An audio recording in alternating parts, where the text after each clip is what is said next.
Oh, sorry about that. Bit of a brain fart, and it worked its way to my mouth. My name is Beitula, and this is Shooting from the Hip. Thank you for your time.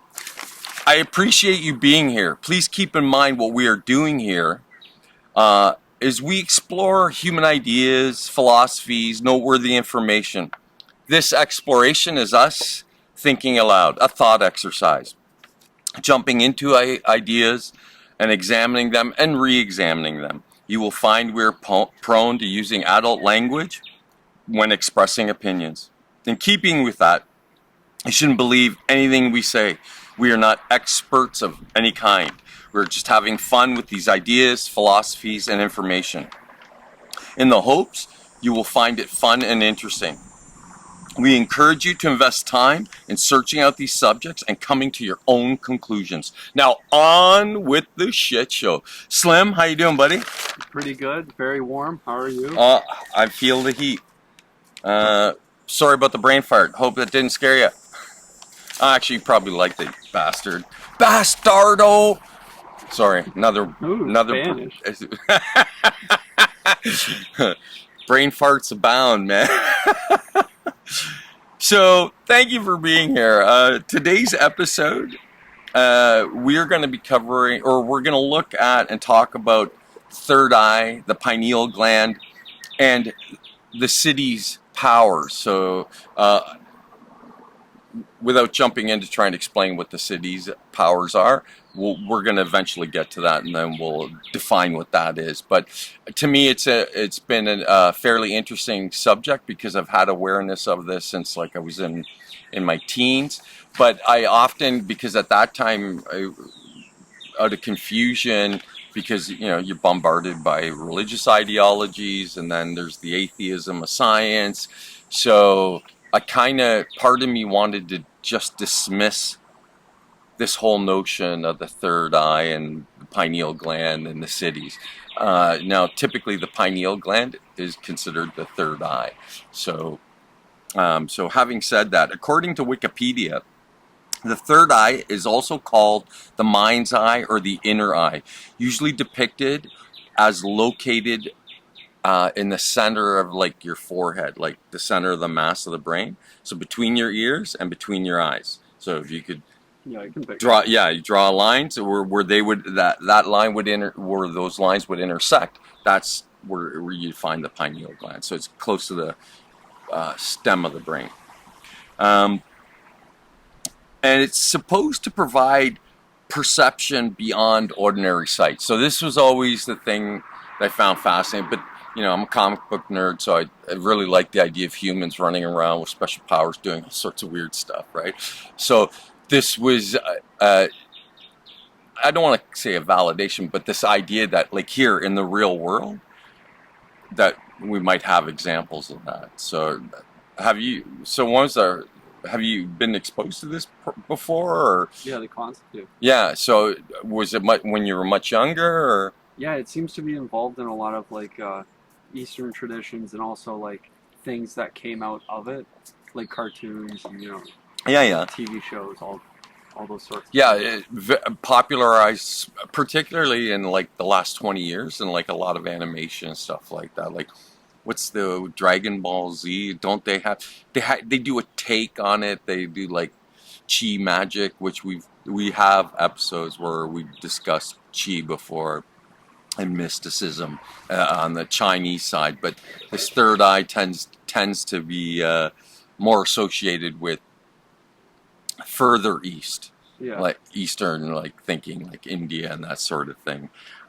So in Hinduism and Buddhism, the third eye refers to the ajna. Sorry, my bad. I hope I pronounced that correctly.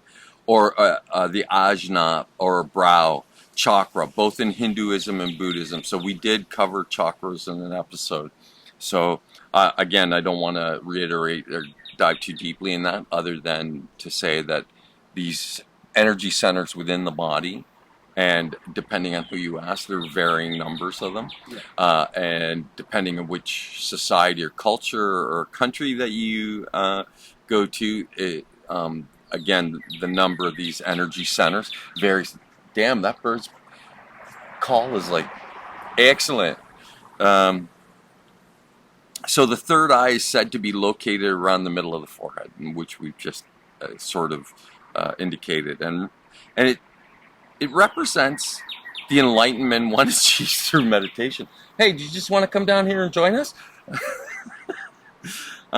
So in Eastern spiritual practices, the third eye refers to the gate that leads to inner realms, spaces of higher consciousness, and often symbolizes a state of enlightenment.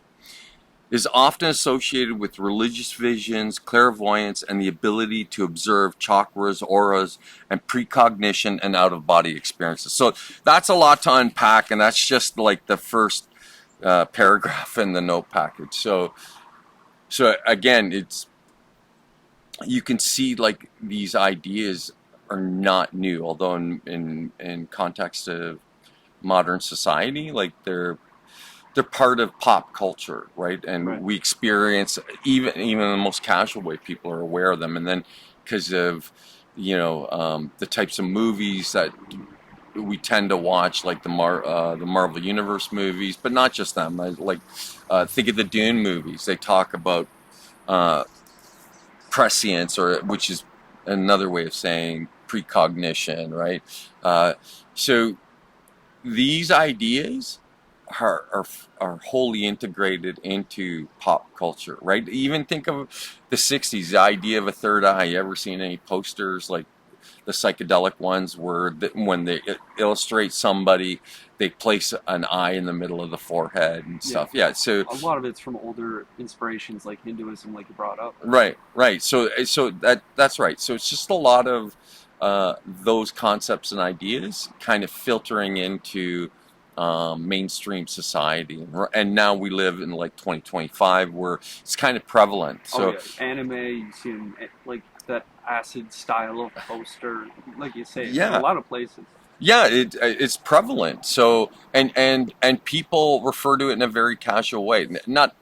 Perhaps not everybody's aware of it, but I would probably, it would be fair to say that a significant portion of the population, particularly in the Western world, is aware of these ideas, right? So that whole out-of-body experience too, or astral projecting. I love the fact that in the Doctor Strange movies, how they dramatically presented it for our consumption, and in a very excellent visual kind of way, where they really illustrated it, in a way that was super entertaining, right? Yeah, I think it's interesting because, like, across the globe, there's these older, ancient traditions of like third eye mysticism, chakras, channeling, like you say, and it's funny how, like, in pop culture, all we have is to reference that older stuff, or like to mimic in some sort of way. So Doctor Strange does like finger things, and then you see the not the pentagram, but like that kind of style in the air. Associated with this Eastern mysticism, have you ever heard of mudras? So it's only because you had brought up like the Doctor Strange, when he would gesture with his hands. In mudras, it's a part of Indian Hindu culture, where they have like very specific hand positions, and they'll clasp fingers together and stuff. And in those traditions, they don't do those aren't done randomly. They're significant in that one particular hand gesture would have a potent effect on like your health or biohacking, from the earliest times, right? So this idea is not new. Remember, and we've discussed this often, something old is something new. So this idea that like here, that through like intention and a combination of a disciplined practice, you can adopt postures, and in this case, hand positions, and it would somehow have a profound effect on your physical being or your psychology, right? So again, it's interesting that this stuff has been with us from like the earliest of times. Right. Yoga itself, like we didn't even bring yoga up. the whole idea of it is to do that Well, chakra channel. yeah, that's right. So when we did the episode on chakras, so just search the channel, but we do discuss it. Yoga in and of itself, the North American version of it, although it's becoming more and more closely aligned with the original purpose, which is that it was a potent form of meditation. Initially, when it was introduced, to make it more accessible to North Americans, they kind of turned it into sport. I hate to say that, but to make, again, it was all for making it more accessible. But then anyone who would look into it would suddenly realize, well, this is a much more involved practice, and it has a significant history, which we're illustrating now. That like this idea of tapping into your physical being through practices which involve like focusing the mind, your intention, can lead to some, according to the accounts, can lead to some kind of interesting kind of effects. Now, I've been meditating since 2009, so it's been about 16 years now, and I've never experienced any of that stuff, and I would not poo-poo anyone who alleges that they do, but it hasn't been within my experience. But again, that doesn't mean to say that it that they couldn't be real, and it just might speak to like how bad of a meditator I am. Well, 16 years, it must have been some weird experience, like, oh, you've noticed how focused you become. Well, yeah, I've had people describe me as being really calm and relaxed, right up until I'm no longer calm and relaxed. Excited, Yeah.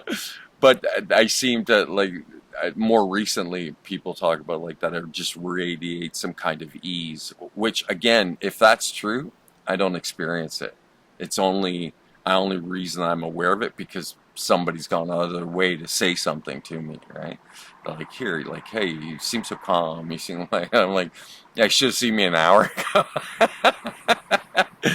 But anyway, so having said that, but that's not why I meditate. I meditate for the advantages of mind, again, to have a more positive influence on my nervous system and my psychology, so that I can more frequently be at ease. Yeah, I don't know that you could 100% be at ease all the time.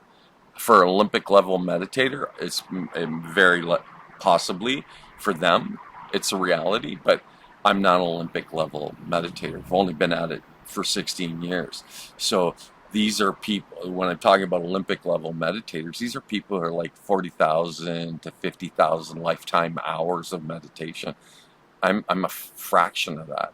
I might be 10,000 hours, right? But still, well, yeah, but you must experience benefits, like a natural reset throughout the day. Yeah, of course. I wouldn't be actively pursuing it as much as I do and am. So, but the thing is, the way that I understand it, it's always like a reflection of the individual. So you for some, they immediately start experiencing the benefits with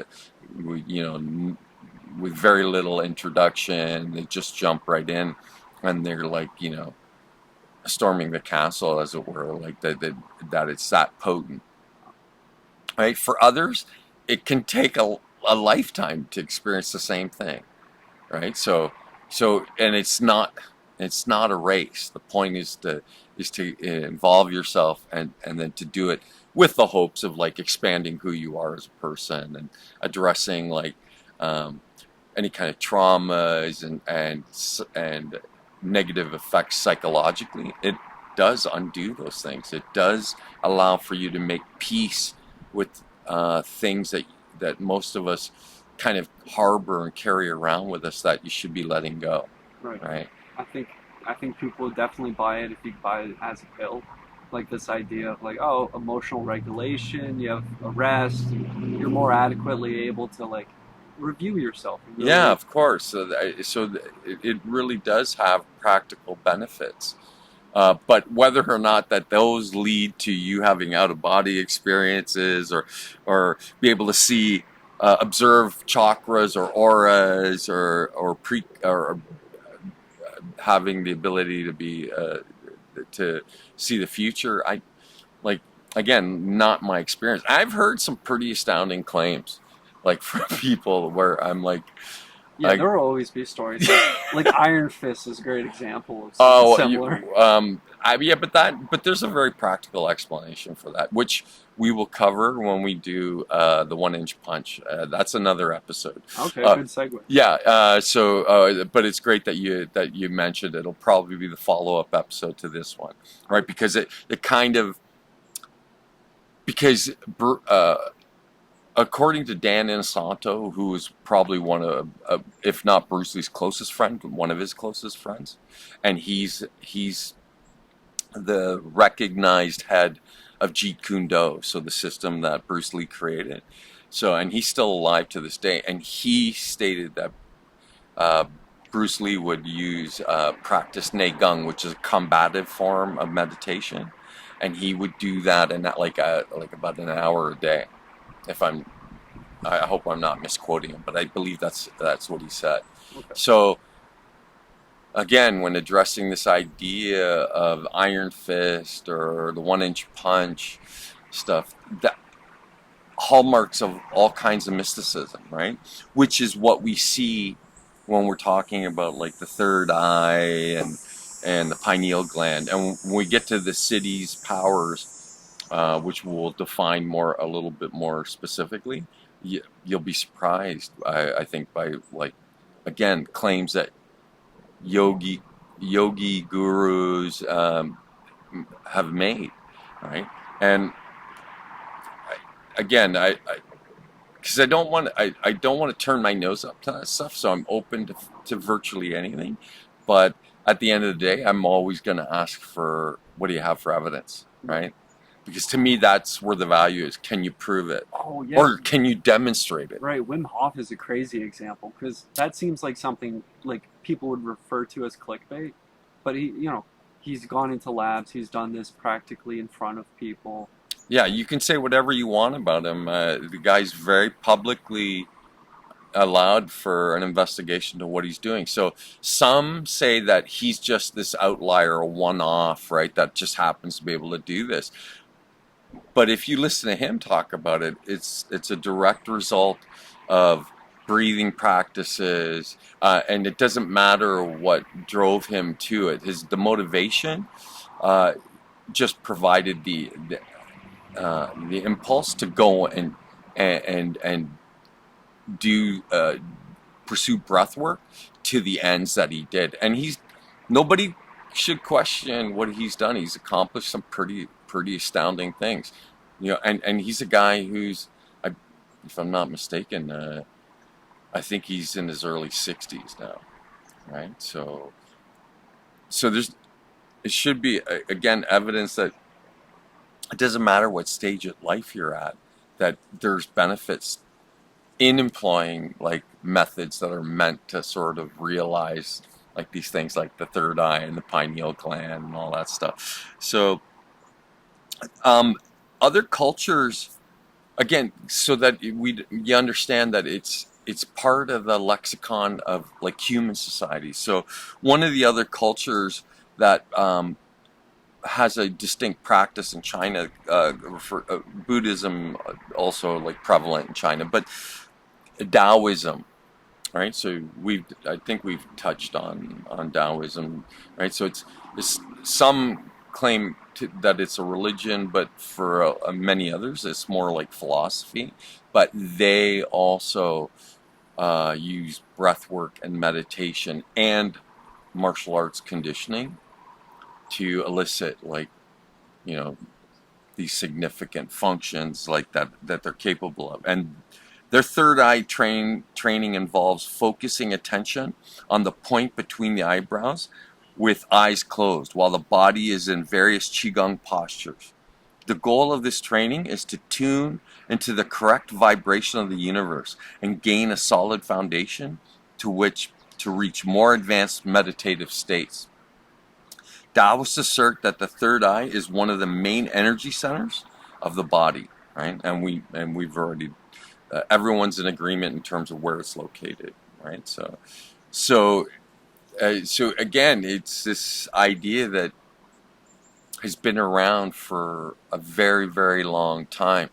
Um, is is it accurate? Is there truth to it? The only way to answer that question would be to engage in those practices, and then you could come to your own conclusions, right? And maybe that's where the value is, that you use meditation as a training methodology, and allows for you to, maybe experience these things, right? And again, for the meditation of itself has very practical functions. So, and it's applicable for everybody. Everybody can use it. Just most people either lack the discipline or just find it too difficult to be that still. But if you consistently pursued it, you would eventually get to a place where you would be relaxed and you would be comfortable being still. But it requires repetition, discipline, and consistency in the practice. That's what produces the effects, right? Yeah, that's the bare bones. Like, you get a good sense of yourself and calmness, and it's something worth exploring. But it's interesting that culturally we have, not we, you and I, the species humanity, You're right, has been saying, the idea of attuning yourself. That's a very interesting thing you don't see in any other application. No drugs provide you this sense of attunement. or that you're syncing with whatever the frequency of the universe is, because that's, again, it doesn't matter what language you use. You're tuning to the vibration or syncing with the frequency. It's all, we're essentially talking about the same thing. And we do know that, at least in terms of science, that the nervous system, specifically the brain, has different frequencies that it operates at. Right? So it's not, again, it kind of, in a shadowy way, kind of reflects the reality of what we know, right? So then it makes me wonder, so that means that in the past they might have had, I don't want to say better, but they had an awareness that these frequencies are at work in the nervous system, right? Particularly in the brain, and its different states, cognitive states, right? It would be interesting to see if there's a generalized frequency that the brain optimally functions at, or a distribution of different frequencies, because some areas might work differently. I can tell you that the highest expression that I'm aware of the brain frequencies is the gamma range, which is 30 hertz to as much as 100 hertz, and there's some who claim that it can be as much as 300 hertz, right? And that's just a reference to hertz range, is just a reference to how many cycles a minute that it goes through in terms of oscillation, so frequency, vibration. Okay, maybe there's a benefit to each stage. It seems like the waking state that I believe this is alpha.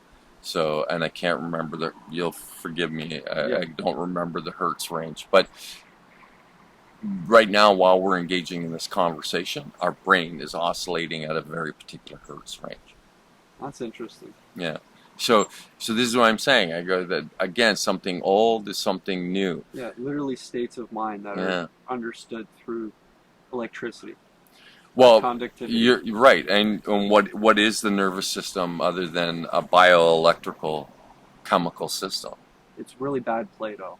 Don't play with it. Keep it in your brain. Yeah, good place for it to stay is embodied. Yeah, that is interesting. I've never thought of that. Yeah. So again, to me, it just illustrated the point that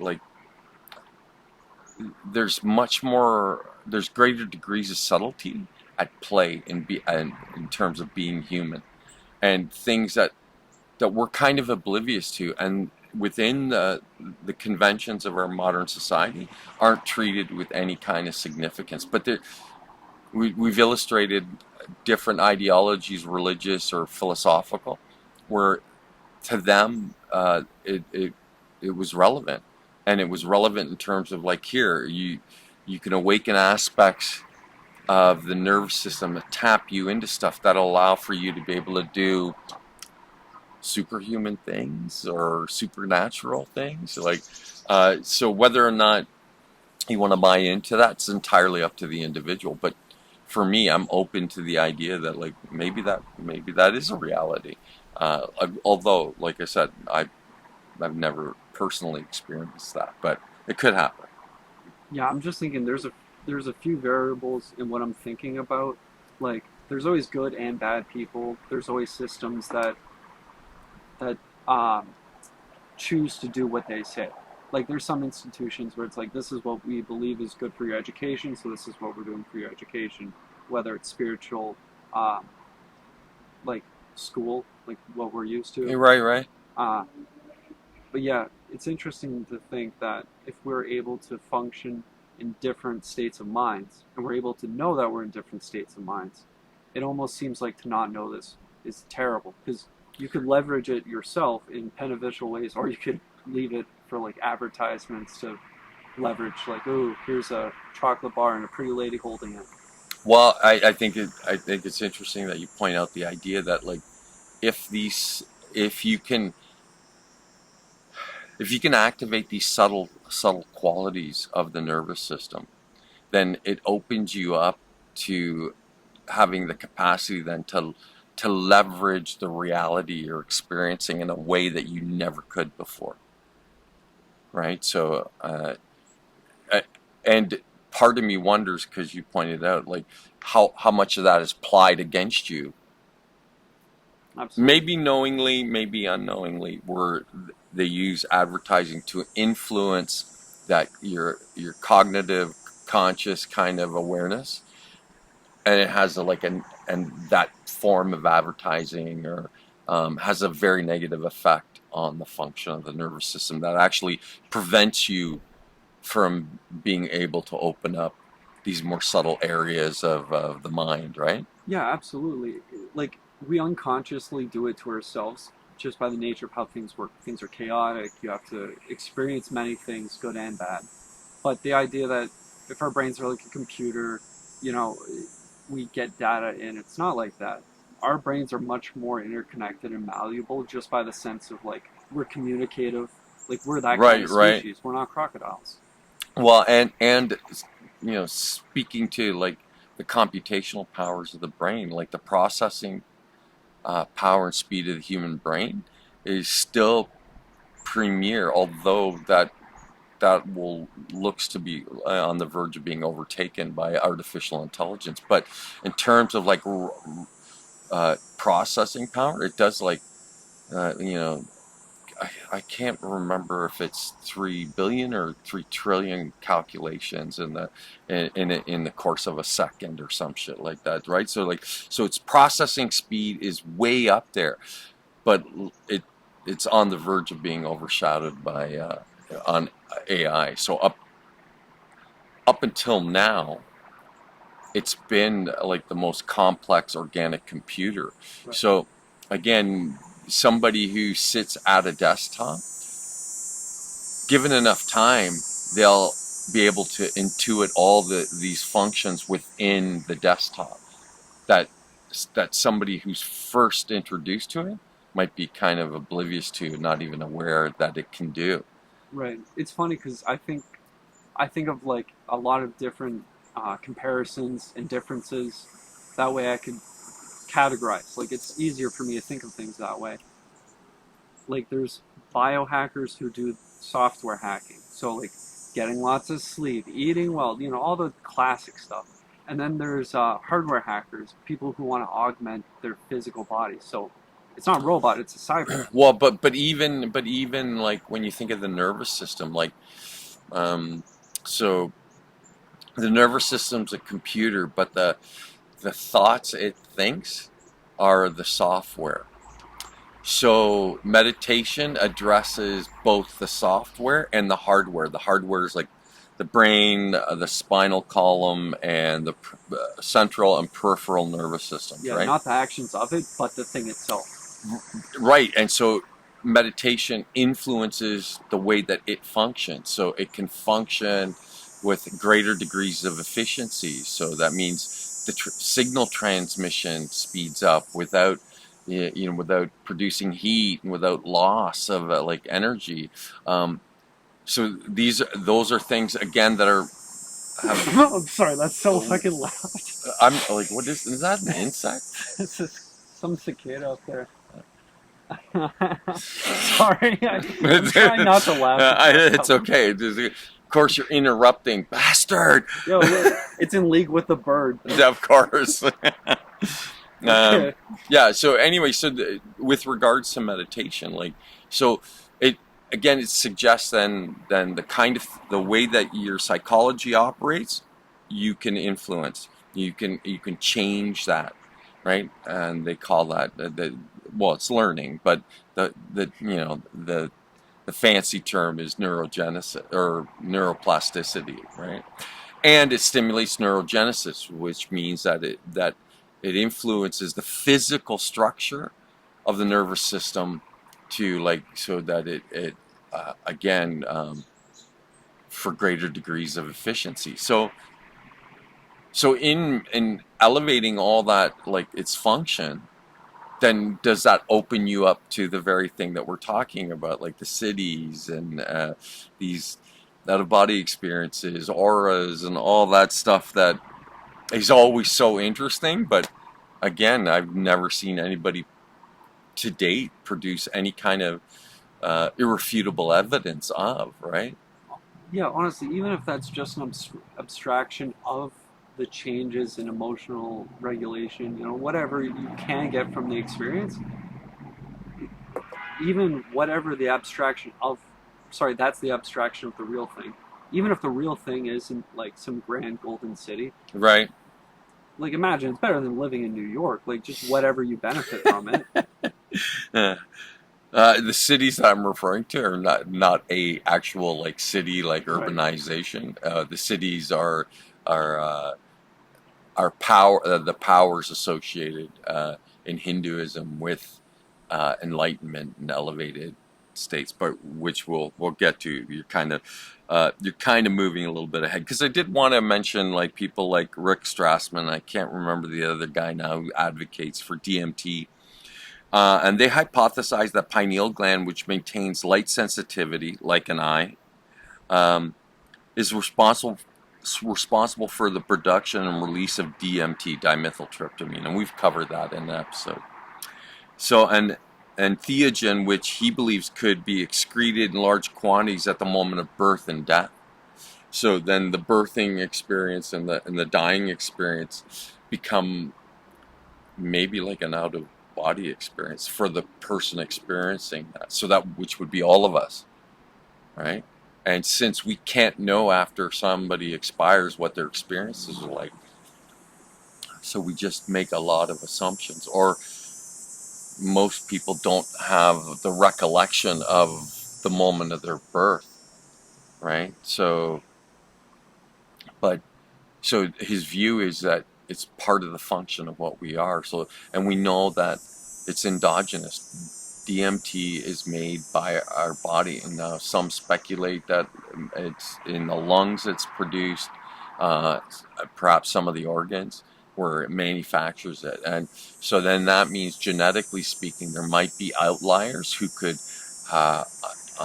dump an unusually high quantity of DMT. So for the average person, we may experience it during the rapid eye movement phase of sleeping, when you're in deep dream state, and then it might go a long way to explain the vividness of the dream that you're experiencing, right? So again, it's worthy of mention, because on the off chance that all these things that are alleged to have these powers available to people might be as a result of DMT being active in their system. So as a result of meditating, stuff like that, so maybe in some way it induces a release of sufficient quantities of it, where now for them they experience like flight or moving things with the power of their mind, but maybe they're not actually experiencing that. We've discussed this before with DMT. The experiencers describe their experiences as being more real than real. So then, if you're unaware that that's what was happening to you, because your body's doing it, so you're not taking it externally, and you wouldn't be necessarily aware that your system's being bombarded by DMT, and then suddenly it produces these effects that you wouldn't suspect it as being anything like the result of anything outside of yourself, right? That it's something you're truly experiencing, but you in context, you may not actually be experiencing in your physical form, in the physical reality that we're in. Now it's in that much larger extended reality, or a different reality, however DMT works to open up our consciousness to a degree where now you see or feel or have these experiences, right? So does that make any sense? Like everything I just said, because I know it's vague, but the truth is, this is a territory that we simply don't know a lot about, and there's not enough study invested into these things, which I think would be far more beneficial than not. But again, it might be a threat to the people who make money from providing panaceas for symptomology and never resolving disease process. Who the hell knows, right? But that kind of investment and study into whether or not people are actually capable of doing these things, I think part of the problem is nobody takes it seriously, so they're that'd be wasted resources on studying something that they don't necessarily believe in, right? Or think of as being worthy of that kind of time and effort and resources. Well, I think on a rough look, we can all agree there's benefits to focusing on your focus, relaxing, just being able to form a meditative state of some sort through some practice. We know there's benefits to that. Hypothetically, if DMT has a list of positive things similar experience, right, and it could be stimulated to be released, maybe as a result of meditation, may not. It would be interesting because it's a natural. It's the natural way to dose yourself. Right, and again, like you said, you're doing it to yourself. It's not like you're imbibing something outside of you, right? Yeah. To produce that effect, it's a direct result of your own biology. Right, and if people have these experiences where it's beneficial, they describe it as something that helped them quit smoking or quit this, right, that. Because I think currently I think it's Boston or some place, they're doing studies on DMT. Yeah, actually, there's a couple of real formal studies that are being run. There's a university in London, in the UK, a couple of them in the US, where they're looking at it in terms of a way to address mental health issues, right? So a therapeutic. Yeah, so but it's too, I guess, as far as they're concerned, it's too early to make that kind of determination, although there's, again, a lot of anecdotal accounts of people who are resolving alcoholism, smokers no longer smoking, dealing with their own traumas, PTSD. So I don't want to call it a cure-all, but it certainly looks like it could be this thing that would allow for us to resolve a lot of psychological distress and disorder. So it could be the face of a new form of psychology in terms of healthcare, right? And the benefit is really through the practice and slow exposure. The idea that you're gonna go to a therapy center, they're gonna dose you with DMT. I assume that will take for a lot of people, but it might not be the cure-all solution. These studies go really well. Again, because sometimes people don't have positive experiences using DMT. So again, it's a bit of a mixed bag, right? You know, for the majority, it seems to have great benefit, and for a minority, it not so good, right? So again, it might be reflective of the range that humans present as, right? Yeah. Well, that's interesting because we naturally get it through our sleep during REM, like you mentioned. Yeah, the thinking is that that it's what allows or produces that very vivid, realistic kind of dreams that you experience. That's what's allowing for your. So again, it speaks to the claims that people who've used it with some kind of regularity, that what they experience there is more real than real.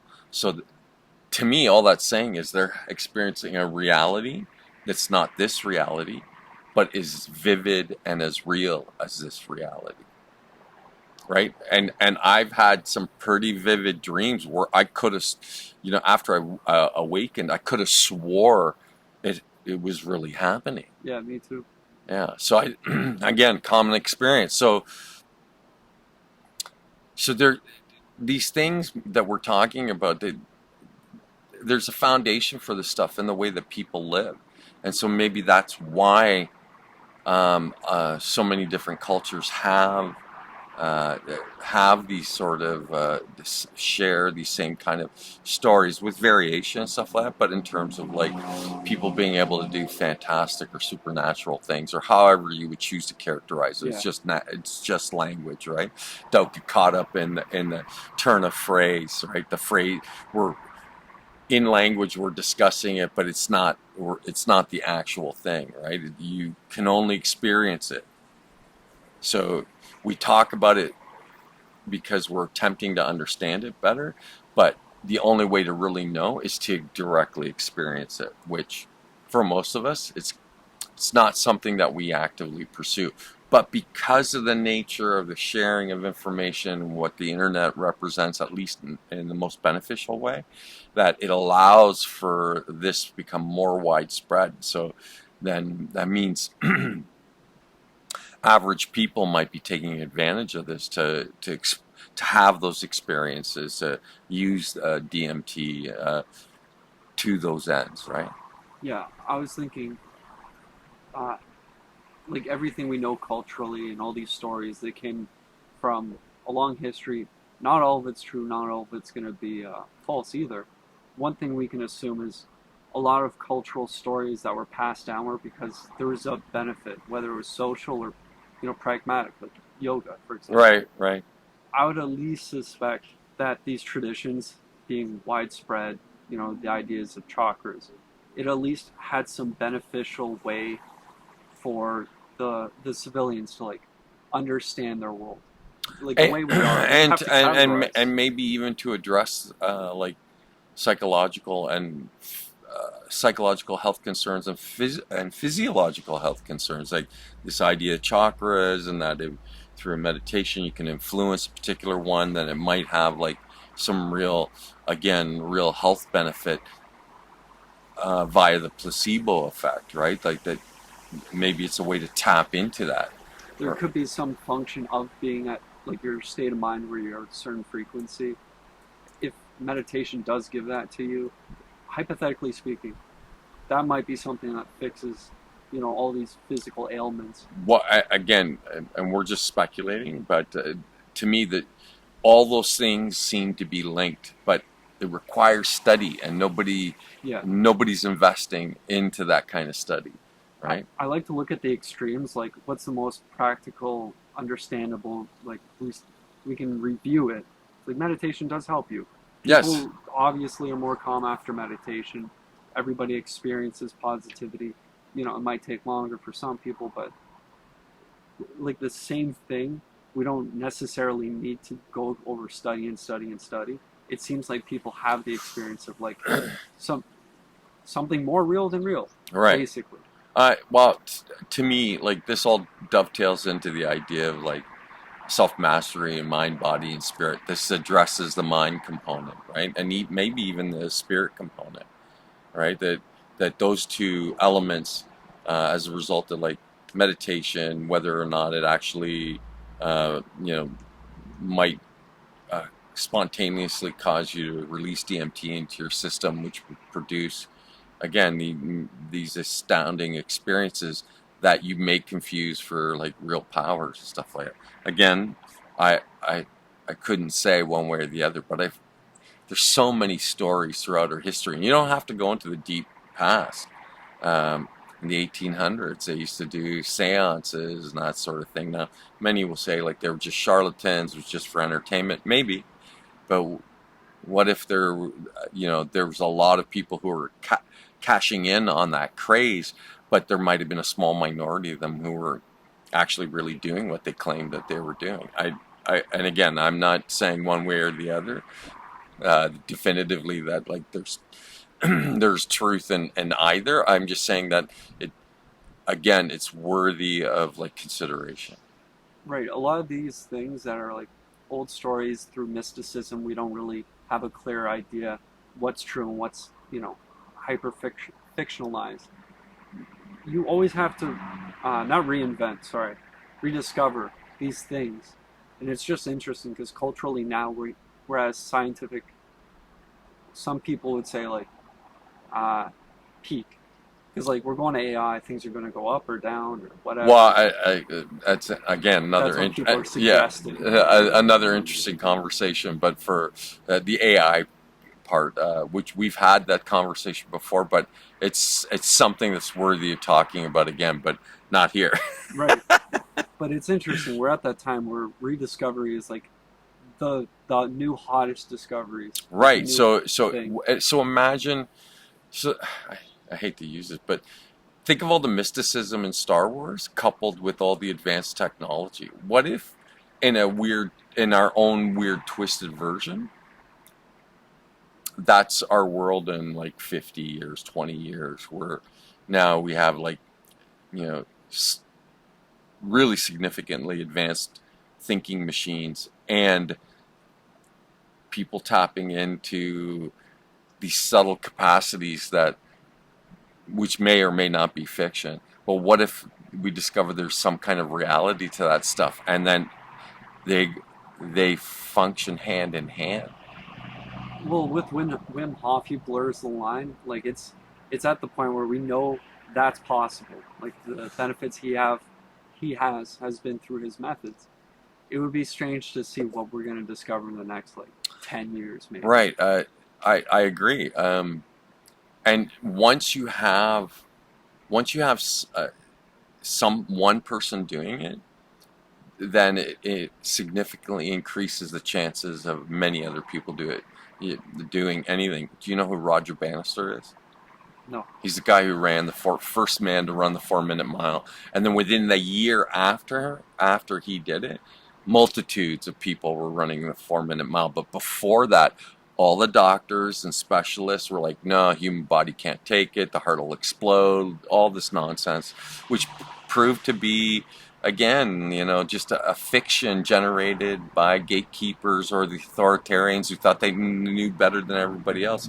So what if the wildest outcome of all of this shit is we have this wild kind of combination or integration of, really superior thinking machines and human, I don't want to call it supernatural powers, but I said it. So what if that you get this weird marriage between the two, right? Like, and that's where we're going forward in terms of the way that we develop as individual people and as society.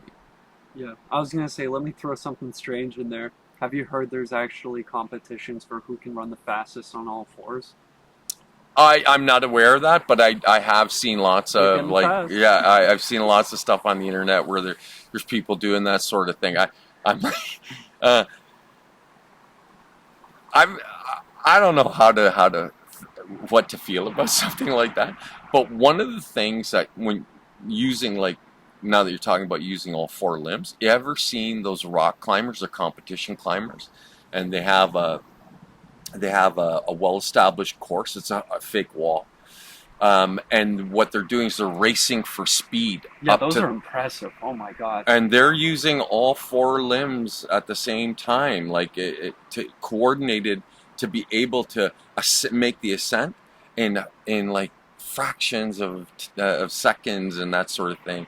So to me, that's astounding, right? Running around on all fours, I'm not entirely convinced that that's probably good for your anatomy, but you know, whatever floats your boat, right? Right, I just brought it up because it's interesting how, like, in the recent past, there's been faster and faster people running on all fours. My first response was like, this is just not like crazy, but it's like it's so a bit weird. a bit silly. Yeah. Because I remember doing stuff like that when I was a child, but like I go, but it, you know, I've seen I've seen humans run horse obstacle courses that were meant for horseback riding, right? And they do it without a horse, or they're pretending to ride a horse, so they're trotting through the obstacle course and jumping over the barriers and stuff like that. So again, to me, I'm like, that's what does it for you. More power to you. Like that. Yeah. You know, like some people don't even have the horse. Like some people are just the horse. They're running around jumping. Like people on four legs, running around on four limbs. But again, like I said, to me, it's just, if that's what does it for you, that's what does it for you. And far be it for me to like cast any kind of negative kind of associations with that. It's you know, it would be interesting at least to see like the evolution and the benefits of like what changes with that practice. Because some snake oil is going to be tossed out eventually. Some of it might be real. You know, like to me, the animals that move on all fours, their leg lengths between their forelegs and their rear legs are almost the same. So that's what allows for them to be able to do that.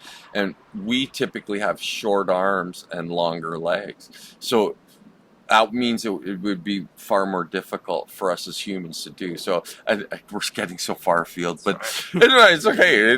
But that's the point of having the conversation. To me, I just find it kind of like very unusual, right? So I don't know that it'll have anything more than a kind of novelty kind of thing for people. That's just something to do that's mildly entertaining and amusing, right? So, but what we're talking about, like with the idea of the Siddhis, is that are there potentially then, because that's really where this conversation is going, as a result of our biology and the way that the structures of our brain, like from this idea of a third eye and the pineal gland, that does all that stuff lend to us being able to awaken hidden capacities that we're hereunto unaware of, and that could be common to all of us, right? So that's, to me, that's the more interesting question. Like, you know, not that it keeps me up at night, but I often find myself wondering about that. Now, again, within the context of my own experiences, I haven't experienced anything to make me think or feel that like somehow there's that this stuff's grounded in reality. But that doesn't mean that it couldn't be, right? It just means that my experience is far more limited. So, and when you think of this idea of the pineal gland, which is also known as the pineal body, and its technical term, its medical technical term is epiphysis cerebri. Say that 10 times fast. No. Yeah. So it's an endocrine gland in the brain of almost all vertebrates, right? And it produces things like this is what we know for certain. So it does produce melatonin, serotonin, and derived hormones based on serotonin, right? And if I'm not mistaken, melatonin, if you move around some of the molecules, you create DMT. So, if I'm not mistaken, I could be way off on that, but I vaguely recall something like that. So, and it modulates sleep patterns for for the average person, right? The shape of the gland resembles a pine cone, hence where the name comes from, right? And it's located in the epithalamus, near the center of the brain between the two hemispheres, tucked in a groove where the two halves of the thalamus join. So, like, like I said, if you draw a line from between your eyes and then one between both your ears, that intersecting point is like essentially where you would find this gland. The ancient Greeks first noticed the pineal gland and believed it to have a value as a guardian of the flow of pneuma. And the pneuma, an ancient Greek word for breath, or in a more religious context, spirit. So it's held a place of significance. In the 17th century, the philosopher René Descartes regarded the gland as having a mystical purpose, and he described it as being the principal seat of the soul. So in the mid-20th century, the biological role of the neuroendocrine organ was established. Like, we realized that this is what it does.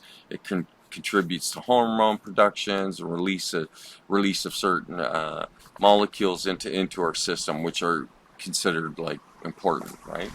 So, at least in the most basic sense, that we understand that like there are structures within the brain that like do very interesting things to us and for us. The question is,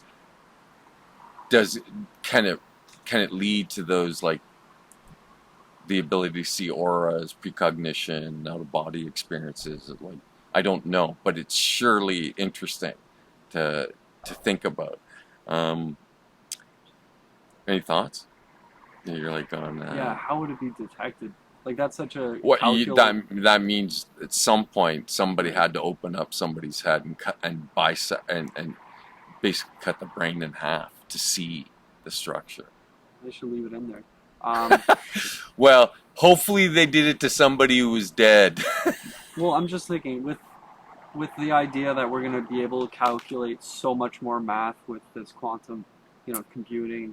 AI is going to be able to discover patterns we might not see. It'd be interesting to find if there's a quantum relationship between, like, not necessarily just our brains, but interactions between just about everything, like radiating data.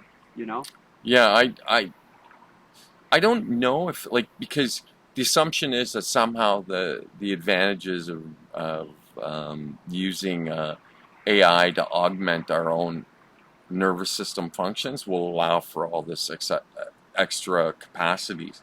But in these traditions, with regards to like these supernatural powers and stuff like that they can be achieved through like enlightenment or meditative practices, like given enough time that you can not only develop these things or bring them to fruition as a result of training. So apply the right kind of training, it'll produce a specific effect, right? So wouldn't that be weird if the merger of technology did allow for that to suddenly be a reality for like the most average person? It was just, I think that's a premise for couple of science fiction movies or something like that. Yeah. But again, it's a very interesting idea. Maybe nothing will happen, right? But it's interesting. It's very interesting to consider. Well, it's definitely it's the go-to place to talk about when you're interested in consciousness, because it seems like so many ancient traditions, they all agree in their own ways. Like, the root of consciousness is in your head. Not only that, it's in your brain. By the way, all the other parts, like your guts, your heart, it's all part of this pathway of energy. And for some reason, we find a lot of chemical activity in the pineal gland. Okay, everything that you just said really does. The Chinese medicine and the idea of like energy pathways in the body that are like separate from like the function of organs. Enlightenment itself, light being energy. Again, that's why we're talking about this stuff. Could there be a reality to this to what we're talking about, which would, even in the face of AI, say that they're two very distinct things that don't merge. That the end result is that because AI suddenly starts doing everything for humans, and humans turn to these practices, and then intentionally uh, access these capacities that are innate to all of us, but have just been,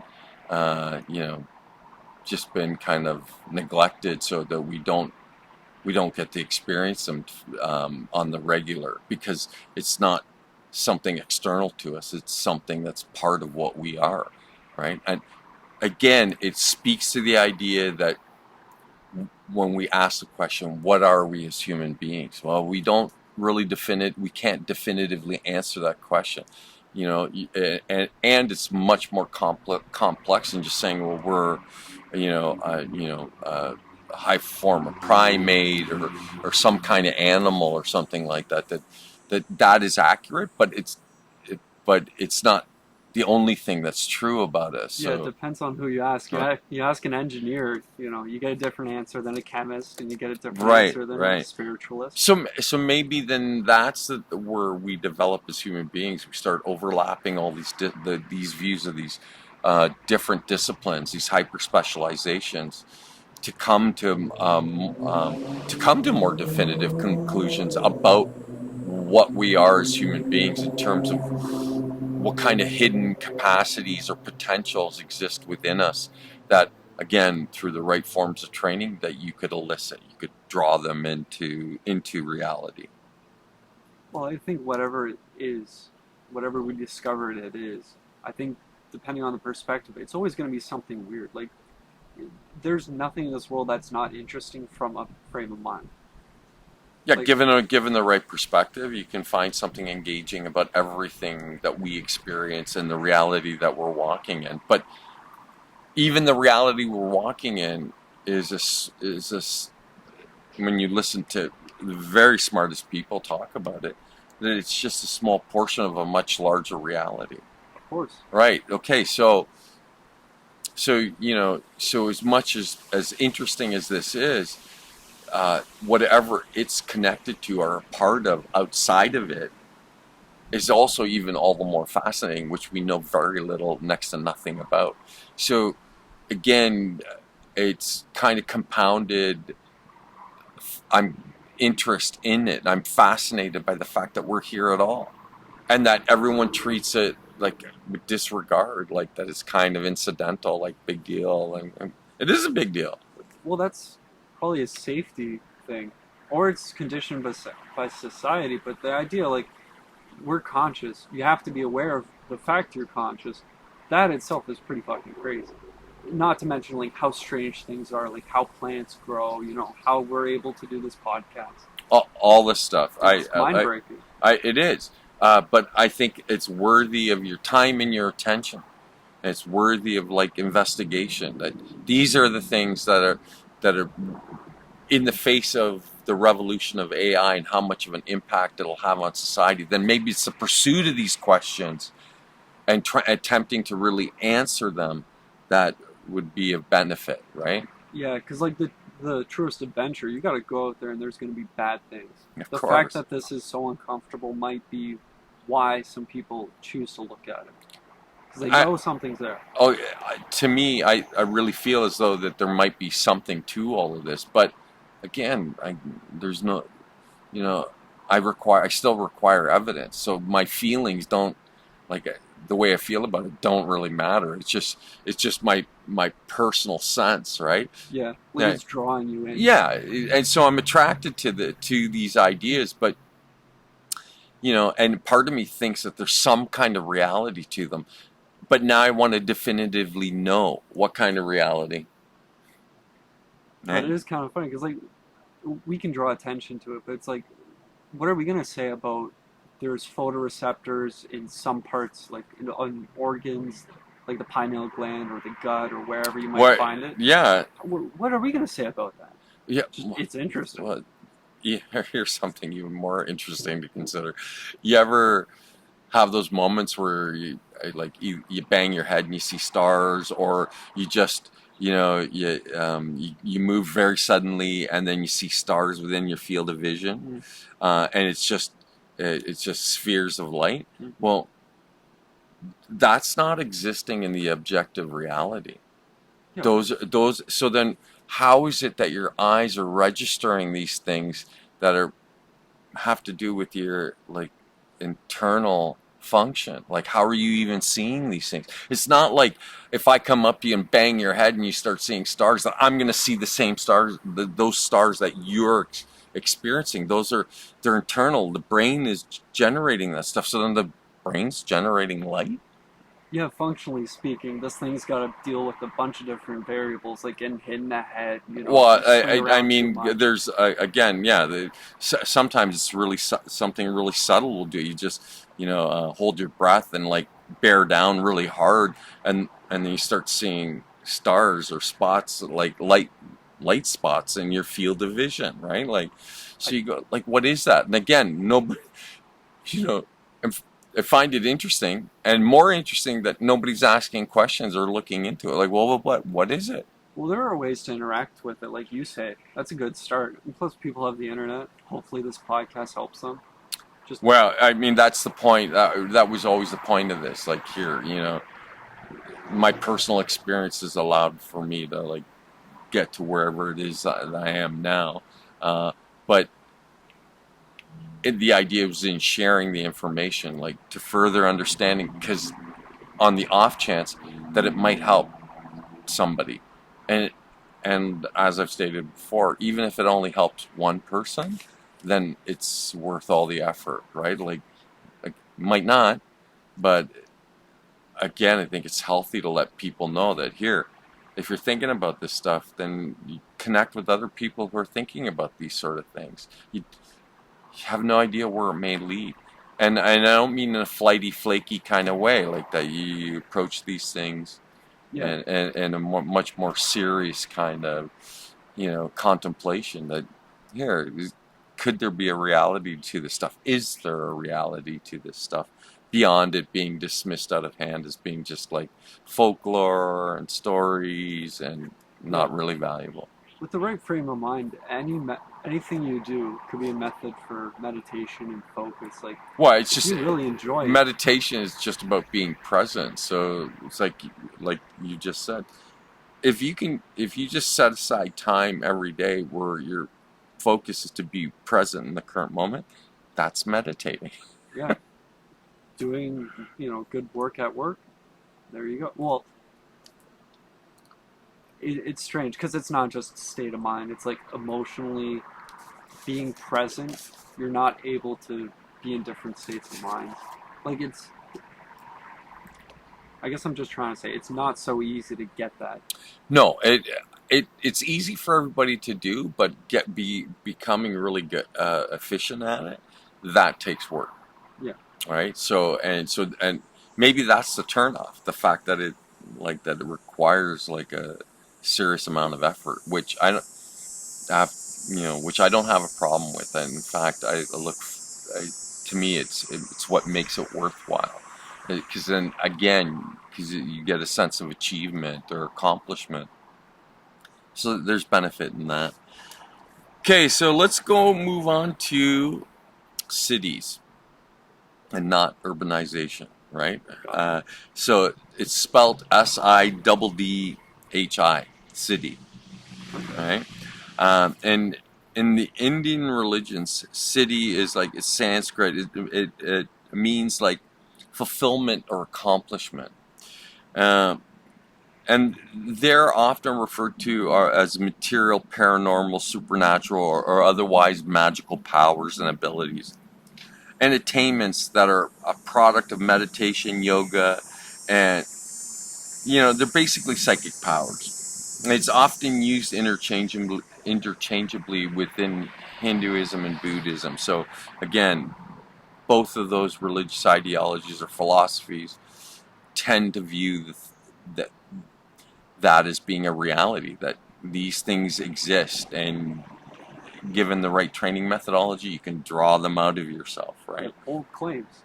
It is, but again, having said that, I haven't seen anything to convince me of that. But then you brought up Wim Hof. You go, well, that's spectacular. He's doing some pretty interesting stuff, right? So that defies kind of understanding. So you go, well, so what if that's something that we're all capable of doing, right? And it's just, and he uses breath work and his own form of meditation that he claims draws those capacities out of him.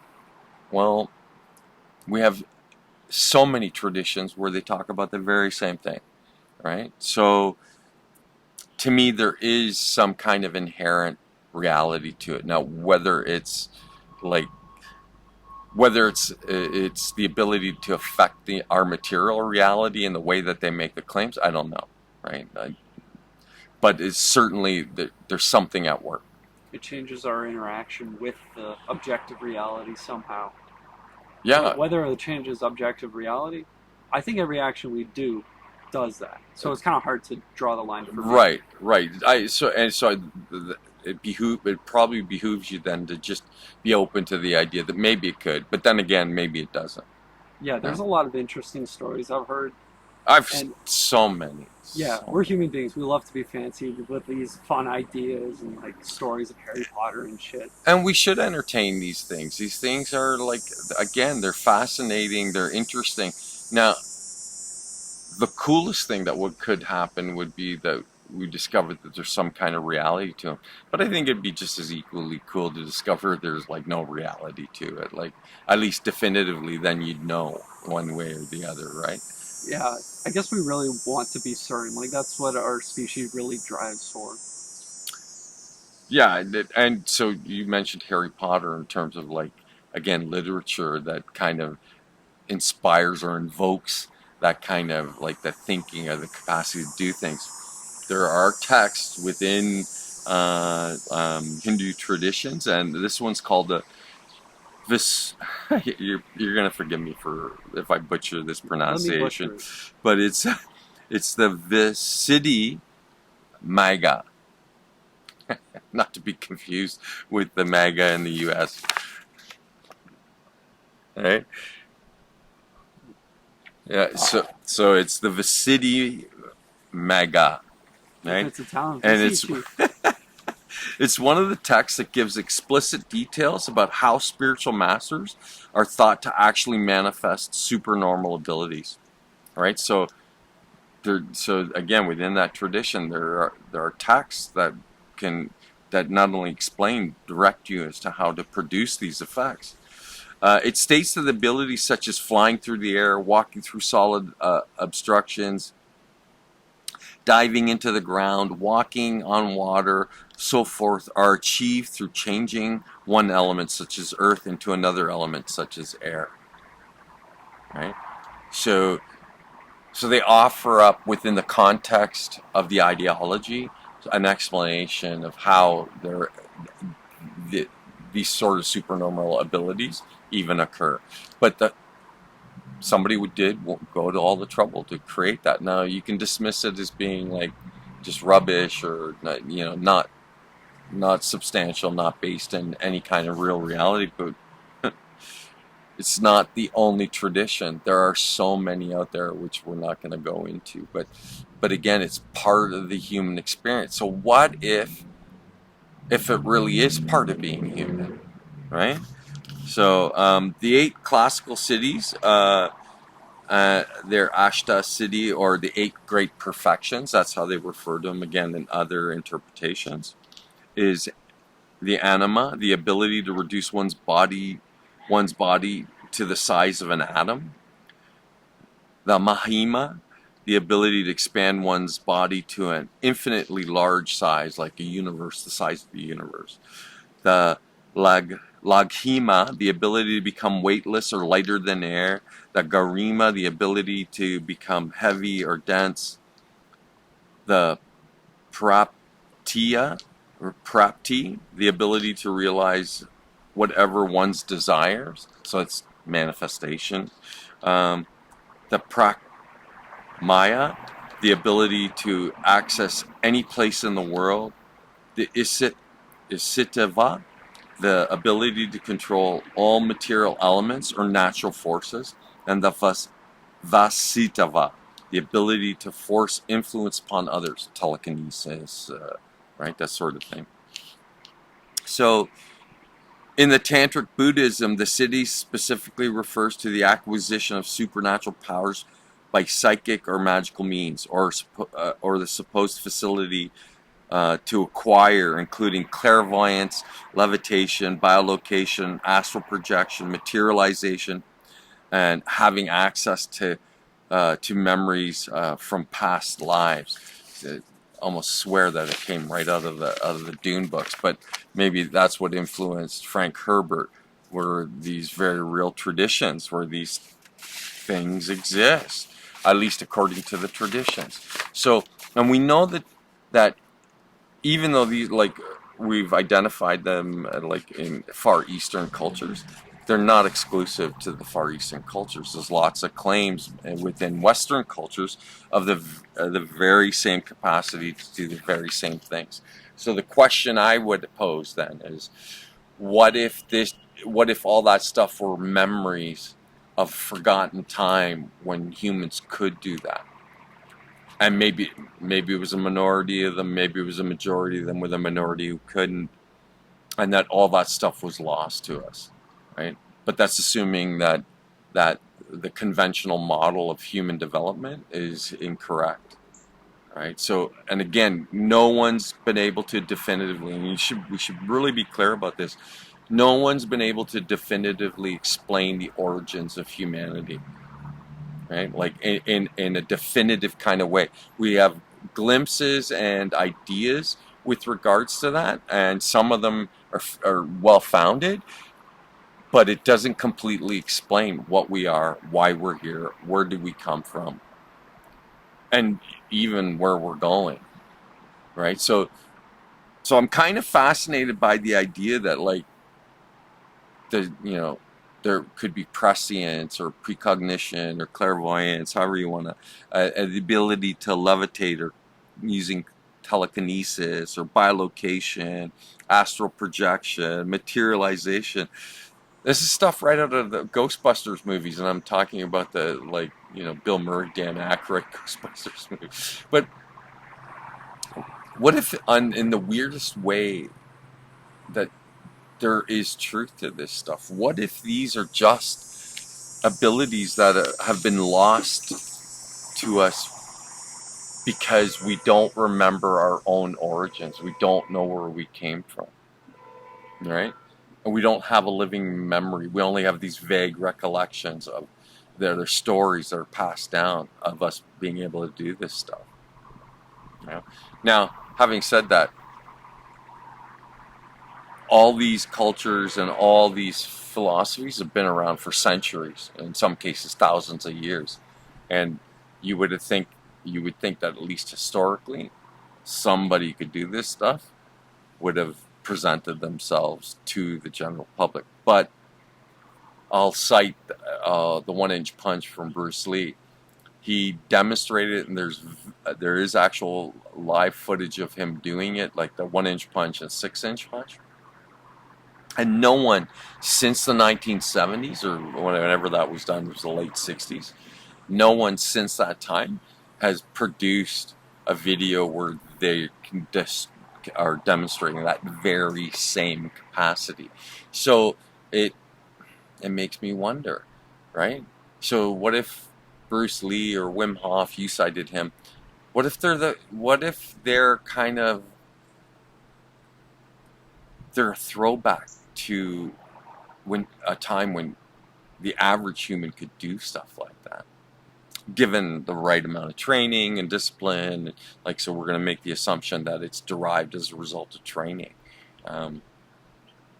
It's kind of interesting. But like I said, my experience, I've been doing the martial arts for decades, and I've been meditating for like over a decade and a half. And I haven't seen anything, but that might just speak to my limitations, right? So again, it's this fascinating idea that all these things have existed regardless of which culture, whether you come from the far east, Middle East, or the the near west or the far west. Uh, that there's stories of all this stuff. Like, and again, could they just be fanciful tales that we like to tell ourselves to entertain ourselves, or is there some kind of reality to it? Right, that's a real question. But I'm not sure that we can answer that. At least not anytime soon. But what if you applied AI to it and go here, you know, study this, investigate this, and draw conclusions? Might be something worth asking Chat GPT. It'd be interesting to see if it needed to have like more information. Like somehow there's missing pieces, which is probably gonna happen. What that's an interesting point, that like because it's a vague recollection, then there might be key pieces of information that would influence the training, that would allow for you to produce those kind of, for those effects to be produced in the individual. But but we have nobody with living memory of being able to do that. I know that qigong masters used to sequester themselves. Like qigong is a form of moving meditation, a Chinese form of moving meditation, and it was associated with qi magic, and they would sequester themselves just to be in their own company, and they would demonstrate, at least the stories go, that they would demonstrate to each other capacities that they had accomplished or achieved as a result of their training, right? So again, is it all just, storytelling, like great bedtime stories, or is there a truth to it, right? And again, I don't think anybody could say definitively one way or the other that there is or that there isn't. But to me, it's still no less fascinating. I figure it's like most things. There's gonna be a lot more questions and a lot more little milestones reached. Like, not to call Wim Hof's training as a milestone, that's little, but like that's inching towards more spectacular, and then that gets amazing, and it's going to be something that's just unbelievable. Like in 10 years, unbelievable things happen. I Whatever it may be. It could be even shorter than that. What, like Yeah. the prevalence of AI, like it's exploding. I don't think we have to go 10 years out. What if it's just within a year or two, and that somehow we end up discovering that there's some kind of relationship with that kind of advanced computational powers, and that it informs us to such a degree that it opens us to hidden capacities within human beings. I think it would at least reflect to us like the way we ask questions is different than it would, and maybe if we gear ourselves towards asking questions the way like a artificial intelligence would, we might discover things like, hey, you guys sleep and you have consciousness in your sleep. Why haven't you human beings been, messing around with that more? Like, it might guide us in some sense. I could be, again, like I said, that one that could overlap, and that's the trippiest thing. That, so like when you think about it, that like that metaphysical mysticism and high science or high technology, suddenly they merge, or there's an overlap where they positively influence one another. And what does that mean for us as humans? Like, where do we go as a result of that? So we turn the entire function of societies and the operation of it and management of it to AI, and then we're off exploring the universe through our minds. And I mean, like, what a weird way to see like a potential in the technology, allowing us to be able to now maybe definitively answer, like, are there supernormal powers or supernatural powers, however you would choose to characterize it. It's kind of a cool thought. Super strange realities. Yeah. Just or that's what it allows for us to be able to now interact or engage with the realities that exist outside the limited reality we find ourselves in. How crazy would it be if one of the discoveries is like just we found the method in which to fall asleep super quickly, and now everybody's well rested? That would change the entire world drastically.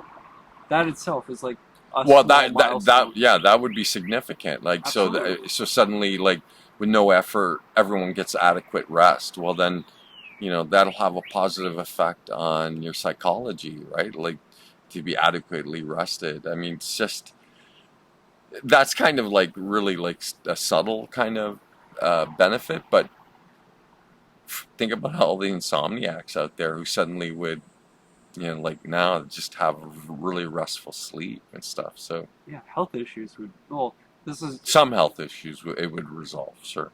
Yeah, I was just thinking like, oh, this is a abstract idea. Like, oh, what would happen if this was solved? But there's a variety of things that we have no idea if it's going to be the first thing to change or the last thing to change. But it's all going to change eventually. I I think it's more clear now. I think probably to everyone that that's where we live in. It was always true, but everybody got so accustomed to their safety and security of the lives that they were living and within the material existence that they never gave change, the universal change, the credit it was due. The fact that change is the one constant in the universe, and now it seems very obvious and apparent to us, and again, largely because of like things that are going on within in the world, and we see them, and and I don't want to say it threatens our safety and security, but then we suddenly, what it does is it changes the way we see it, our perspective, and yet then maybe there is no safety and security, and that whatever you have is just in that safety and security of the moment. That's actually one of the most beneficial things about this podcast because you're confronted with strange ideas. You're confronted with both extremes, materialist perspective and like the most abstract. What if this is? Yeah, Like the idea of this podcast seems to be like microdosing of not fear, but like the concept that things are not always stable. That does not mean bad. It means change. right. And that you should become comfortable with the idea that everything changes. Yeah, I really That like that. yeah, I think it's healthy, and we've allowed ourselves to be deluded in that, somehow thinking that nothing will ever change, everything's going to stay the same, it always stays the same. But our own, you look at our own history, and it clearly demonstrates that that's not true. Everything's changed, everything's evolved, right? It's become something. It goes from one state into another. It becomes, it's one thing, and then it becomes another thing. That's the nature of this reality. So then it requires the highest flexibility in us as individuals to be able to navigate the pitfalls and whatever obstacles we're confronted with within the course of living in this reality. Yeah, because worst case scenario, the quality of life is like you're not making money. You're stuck eating like junk food because you refuse to cook for yourself. You're a slob. Like it really snowballs. It does. But in the opposite regard, there's adventure around every corner. I again completely agree. So all you have to do is determine whether or not the risk is worth the effort, right? Like, I mean, we're kind of in the game now. There's no choice to get out. I feel like it's obvious. there's no where are you gonna go? There's nowhere to go. You can't even go back. Like this moment, now it's a different. Yeah. So then maybe then it speaks to the value of learning or training yourself to become present in the current moment, and to observe, to be able not to observe just the external world, but to observe your internal world at the same time. So whatever narrative you're promoting, you suddenly deconstruct it, right? Because you as a result of being in the moment, you can see your own biases, and how the biases might not be beneficial. And again, we've stated this many times. The problem's not in having biases. The problem is in treating them as though they're paramount, or that they're more significant than somebody else's, right? And again, it's an enormous disservice, and we do it all the time to each other. And I'm like, to what, to no avail. We get there's no real benefit out of that, and other than suppressing each other. And I'm like, Maybe what we need to do is like enliven each other, you know, lift each other up. Maybe that's the next significant change, and it's a social change. Who knows? Who can say? Well, it'd be interesting to see how people go about it. Yeah, I think a year now from now, 2 years from now, 3 years, 5 years from now, I think we're in store for some very significant changes. Yeah, specifically, I think we're going to have, at least on average, a lot more creative people, in the sense that, like, their art form is what they create. Like, they might be a martial artist, they might be an artist. Well, I think creativity might be the salvation of the general population, like turning to that in lieu of like losing our economic ability to generate, like get a job because AI will suddenly be running everything. Yeah, that snowballs too. Yeah, so then what do you turn to? Well, as individuals, creative self-expression. It doesn't matter what form it takes. That suddenly that's what you do to get a sense of fulfillment and accomplishment. What could be so wrong about that? Yeah, talking about what to do in the loo, I gotta use the washroom. Okay, having said that, can I get a time check? Yeah, 1:31. Okay, you know what? We're just going to close this episode out. I think we've essentially covered everything that we needed to. So we'll just close it out, and then you can go and take care of your business. Can you manage that? Yeah, I was just gonna say, this is one of the more stranger ones. Like, when we talk about consciousness and behavior, it gets really strange because it's not like hard science. It's not like anything we've discovered and we find interesting. It's just, this is how things are. Yeah, I think these are conversations that are long overdue, and they could be the way that we commonly talk to each other, and we start addressing all those existential questions that we've avoided for the most of our lives because we've been too busy chasing a paycheck or some kind of status or whatever. So, anything you'd like to say in closing? No? No, it's been fun. Yeah, I always enjoy hanging out and chewing the fat. That's an old expression for like talking. Okay. So in closing, I would like to say, question everything, including yourself, especially yourself. Seek knowledge. Seek understanding. Become a renegade, individualist, humanist, critical, objective thinker. Thank you for your time.